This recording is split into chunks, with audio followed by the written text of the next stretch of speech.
Tigers take on Vanderbilt up in Nashville this weekend. LSU, a 2.5-point underdog at Vandy. What an epic line that is. I mean, Vanderbilt hasn't been a favorite in an SEC game in like 40 years. It's insane.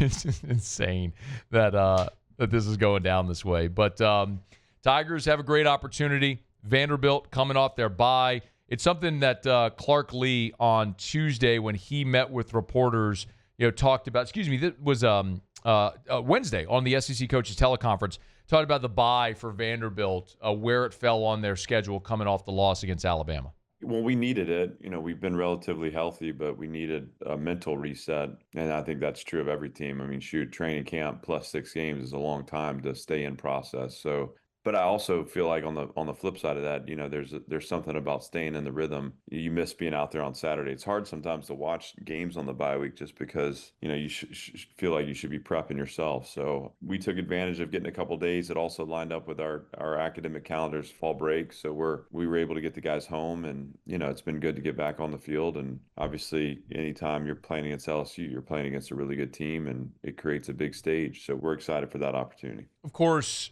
Brian Kelly and Clark Lea have their notable appreciation of one another. And if you're not familiar, so when Brian Kelly was at Notre Dame, Clark Lea was his defensive coordinator. So we went through this storyline a bit a year ago when they faced off against each other in Baton Rouge in the penultimate game of the regular season.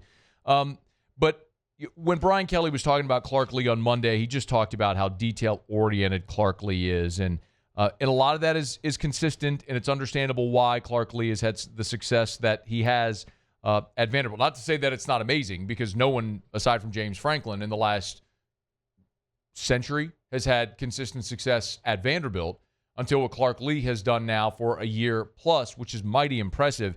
And Brian Kelly, when he was on the SEC Coaches Teleconference Wednesday, kind of talked a little bit about how he first became familiar with and acquainted with Clark Lea.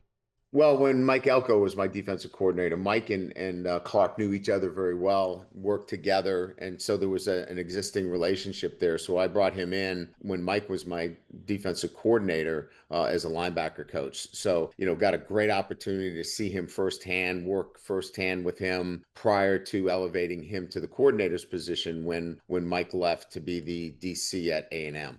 It's so interesting for Clark Lea, because it's something you don't always see, where Clark Lea played at Vanderbilt, was a fullback, but he made his hay as a coach as a defensive coordinator. So it's interesting that a guy who played offense really establishes foothold nationally as a defensive coordinator, now as the head coach at his alma mater. And he's built an impressive staff, man. Tim Beck is the offensive coordinator there, who's a veteran coach. Steve Gregory is the defensive coordinator, and they have co-DCs there as well. But Clark Lea handles a lot on that side of the ball. And, of course, Jerry Kill, who you might remember has had multiple stops, probably most notably his time at Minnesota, is like the chief consultant to the head coach. I mean, when you look at their website, I mean, it's Clark Lea, and then the next line down is Jerry Kill before you get to the coordinator. So there's some really experienced coaches on that Vanderbilt staff, notably on the defensive side as well.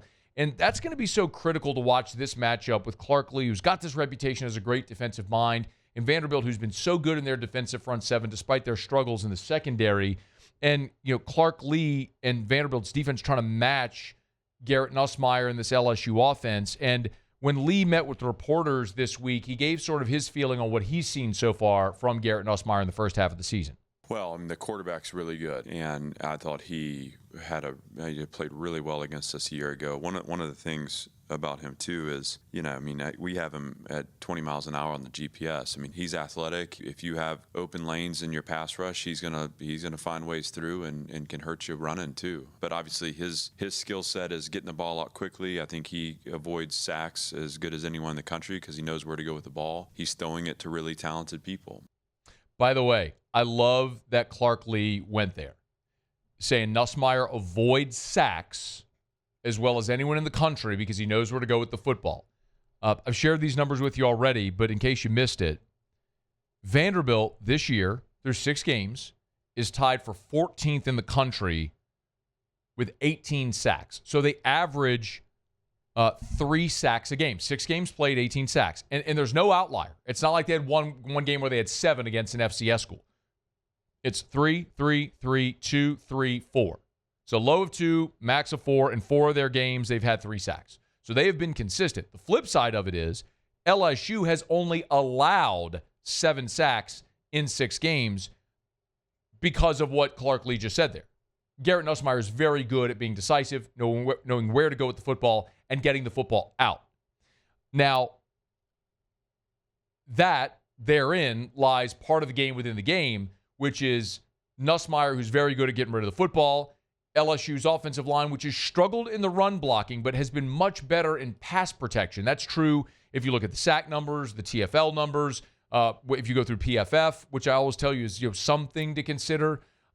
When a lot of those things align, it kind of tells you, it can sort of tell you the whole story, and you can piece it all together. But Clark Lea made no bones about it. Like, they've got to be able to pressure Nussmeier in this game because of how much a talented quarterback and really athletic, talented receivers can hurt this Vanderbilt defense. Obviously, he does a good job getting rid of the ball. So sometimes that's going to be getting hands up and hoping to impact the flight of the ball. If you can steal an incompletion that way, that's great. If you can speed up his timing, right? He does a good job when he sees it clearly getting the ball out. But if we can somehow speed up that operation, I think a lot of the pressure comes down to those critical third down or conversion down snaps where, can we find a way to manipulate a protection to get a free runner or compress a pocket on a 3rd and long situation where routes can't develop to the sticks? That becomes the way to win the game. He's going to make it hard on you on early downs just because of how smart he is and how well he sees the field. But there will be opportunities for us in determined pass downs to create a little push, and that's been a focus for our defensive line.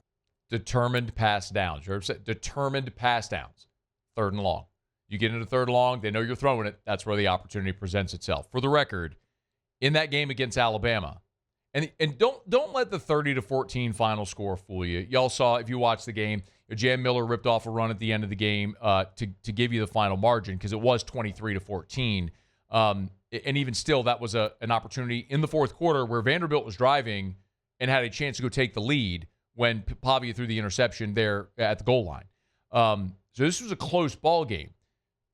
Vanderbilt sacked Ty Simpson 4 times. They only had 2 passes defensed the entire game. And this was a game where Ty Simpson threw it 31 times. He was 23 of 31 for 340. He averaged 11 yards per attempt. Y'all, that is, every time, not per reception, per attempt. Every time he threw the ball, they were getting on average, they were getting a first down. There are plays to be made in that secondary, but Clark Lea just told you the secret sauce. You've got to avoid, if you're LSU, avoid 3rd and long being an obvious passing downs. And the flip side of it is, Brian Kelly told you the key to defending Diego Pavia, which is keep him in the pocket and make him a passer, because that's where they are weaker. So this is one of those games where it's very obvious where the strengths and weaknesses are for both and what both teams are going to try to avoid. Who can execute their plan best will determine who wins that game Saturday in Nashville. Hey, thanks so much for watching. Please leave your comments. I love to interact, and be sure to hit the red subscribe button below.